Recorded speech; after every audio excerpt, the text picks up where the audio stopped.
जेव्हा तुम्ही राजकारण सुरू केलेलं होतं तेव्हा तर तुम्हाला असं कोणीही गॉडफादर नव्हता, तुमच्या पाठीशी कोणी असं भक्कमपणे उभं नव्हतं, तरी सुद्धा तुम्ही राजकारणामध्ये टिकून राहिलात. अशी किती आव्हानं आलेली आणि त्याचा सामना त्यावेळी कसा केला गेला?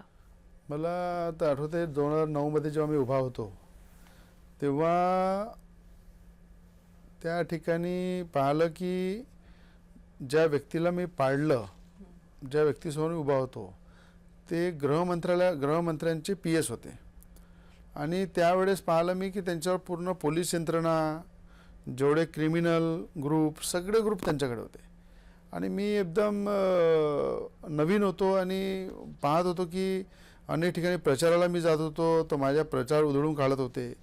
मी जेव्हा फिरत होतो तेव्हा माझ्या गाड्या थांबवत होते. माझा बूथसुद्धा जाळला. तर असं सगळं पाहताना माझा कार्यकर्त्याचं मोरं तुटत होतं. त्यानंतर माझा स्वभाव होता की नेहमी कुठलंही आव्हान असतं त्याला स्वीकारायचं, त्याला लढायचं, त्याच्यासाठी पुढे जाऊन त्याचा सामना करायचा. आणि जेव्हा मी ते पाहिलं की हे सुद्धा आव्हान आपल्याला पेलावं लागेल, आज आपण नवीन आहे आणि याच्यामध्ये जर मी मागं राहिलो तर माझा कार्यकर्ता तुटून जाईल. मला जो व्यक्ती आज पाहत आहे की मी आमदार झालो पाहिजे की लोकप्रतिनिधी झालो पाहिजे, जर आजच मी रामलो, आजच मी भिलो तर मला पुढे संधी मिळणार नाही किंवा मी लढू शकणार नाही.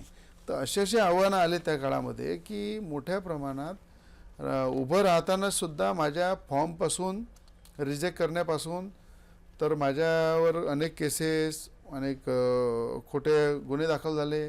आज जवळपास 200 ते 300 गुन्हे आजही दाखल आहे माझ्यावर. म्हणजे आजही जर तुम्ही शेतकरी म्हणा, अधिकाऱ्यांशी वादविवाद, कुठल्या प्रकारचं एखादं आंदोलन आहे मोठ्या प्रमाणात केले, 200-300 गुन्हे आजही गुन्हे दाखल आहे.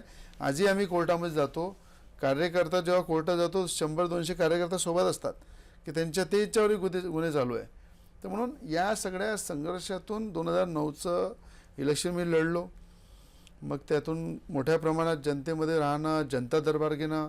जनता दरबार त्या काळामध्ये मी खूप घेतले.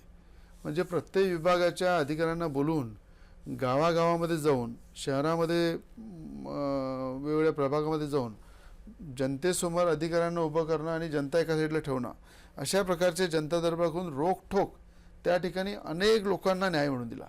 अनेक जनतेचे प्रश्न इथे सोडवले आणि एक दरार राहत होता अधिकाऱ्यांमध्ये की रवी राणाचा जनता दरबार म्हणजे तयारीत जावं लागेल.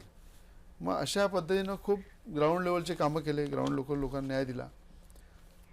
म्हणजे थातूर मातूर उत्तर देऊन चालणार नाही, रिझल्ट ओरिएंटेड करावं लागेल का? तर मी तर अनेकदा तहसील कार्यालयामध्ये विद्यार्थ्यांची, शेतकऱ्यांची, महिलांची जेव्हा लाईन लागते त्या लाईनमध्ये उभं राहून अनेकदा मी पाहिलं की कसे अधिकारी काम करतात, कसं प्रशासन काम करते.